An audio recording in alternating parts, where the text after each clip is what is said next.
Okay, so I've just seen Star Wars The Force Awakens. I went last night to a late night showing at 5 past midnight, and it's very early morning now, and I wanted to give my thoughts on the film. Now, I'm not going to give away any spoilers because I don't want to ruin it for people, so this will be a spoiler-free review of the film. So trust easy. There may well be some mild spoilers in this. So if you don't want to know anything, then obviously don't watch it or come back when you've seen the film. But I won't give any major plot points away or divulge most of the story or anything like that. So you don't need to worry. But all I'm going to say is we're absolutely back in business. This is the best Star Wars film that we've had since Return of the Jedi in 1983. It's not perfect. I don't know where it sits with me at the moment. It's definitely better than the prequels. There's no question of that. Some things in it were hard to get used to. I've got to see it again, digest it. I'm still thinking about the film, some of the things that happened in it. But overall, I really enjoyed it. It's definitely more Star Wars than the prequels were. Things I really liked about it. I actually really liked the new cast, even though I was really looking forward to the old cast coming back. I actually like this new cast, and obviously the focus is more on them.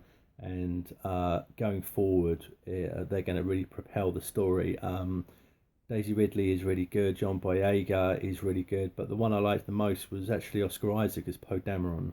Um, he's a good actor. He didn't surprise me in terms of his acting, but I really like the character of Poe. Hopefully, we'll see it. We didn't see as much of him as I'd hoped, but hopefully, going forward, we'll see more of him, and I think he'll be an important character. Kylo Ren was handled really, really well.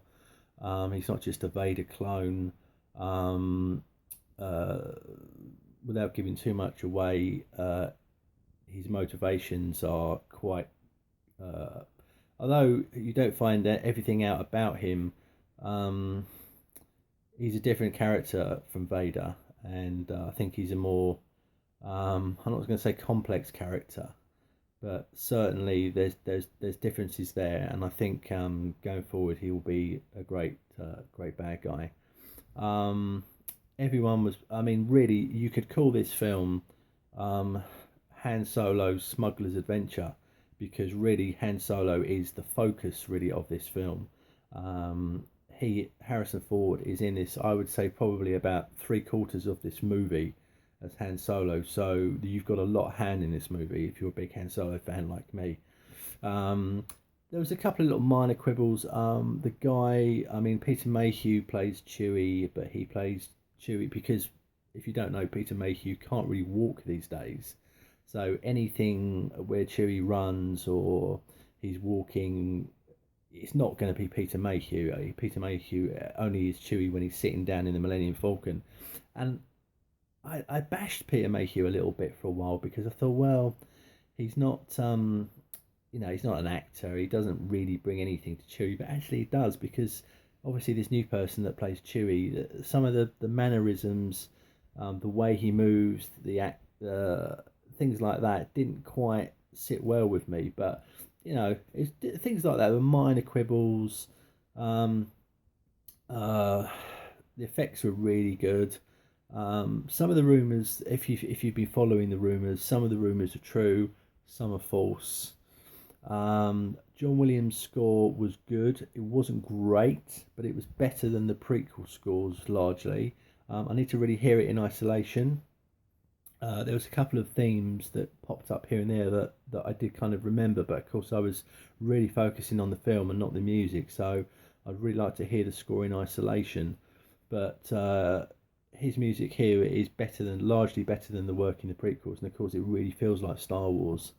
So that was really good. The effects work was really well done.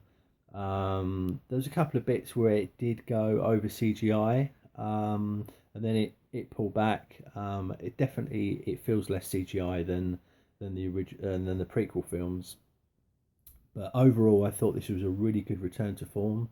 Um, the story was in some ways it's a little bit of a loose remake of A New Hope in some ways, and actually I'm okay with that. That's not I'm fine with that. I think going forward we'll get a lot more story. There's things unanswered in this film. You don't get all the answers. As we did in the original films, I mean, you didn't find out certain things till Return of the Jedi. So I'm fine with that. The opening crawl is absolutely perfect. It completely tells you what you need to know. There's nothing about, don't worry, it's nothing about trade federations and taxes and all that. It's pretty succinct and clear. Tells you where we are, what's happened, and what the thrust of the story is going to be. So the opening crawl is absolutely perfect. There could have been some little more information about what had happened in the intervening years, but I think there are some novels. There's one called Aftermath, I think, that gives you certain information about what happened. But overall, I thought it was a really solid film. Be interesting to see what Rian Johnson does next in episode 8. Um, yeah, I think I'll probably give it out of 5. I'll definitely give it a 4 out of 5. I'm going to go and see it again, hopefully in the next few days, and I really want to think about it. I want to it's got to sit with me. It was kind of strange seeing Han, Leia, Luke, Chewie back on the big screen again. So it's like, okay, I've got to think about the story and where you are. I don't think it doesn't capture the magic of the originals, but then again, I never really expected it to. I saw those when I was a kid, and it's very hard to capture lightning in a bottle like that. I will say that Harrison Ford really is Han Solo in this film. He snaps back into it really quickly, and you'll be really pleased. Although he's looking a little bit old these days, you kind of forget that really, and he snaps back into the character really quickly. It's nice to see some familiar faces like Admiral Akbar and Nien Nunb. And yeah, that's about all I can say really, without giving too much away. I don't really want to give spoilers away because I know a lot of people still haven't seen the film. So anyway, I'm going to give it a big thumbs up. Go and see Star Wars: The Force Awakens. It's quite I mean, compared to some of the blockbusters these days that run like 2 hours 40 minutes, it's like 2 hours and 10, I think, something like that. So it's quite lean. Um, but I'm going to get some more rest later. I was a bit bleary eyed. It was great to see Star Wars back on the big screen again, and with all our favourite characters returning. So, anyway, um, if you've seen the film, comment below. What did you think of it? And I hope if you haven't seen the film, then I hope you all enjoy it. But I think you'll really like it. Okay, hope everyone's all right, and I'll speak to you soon. Bye.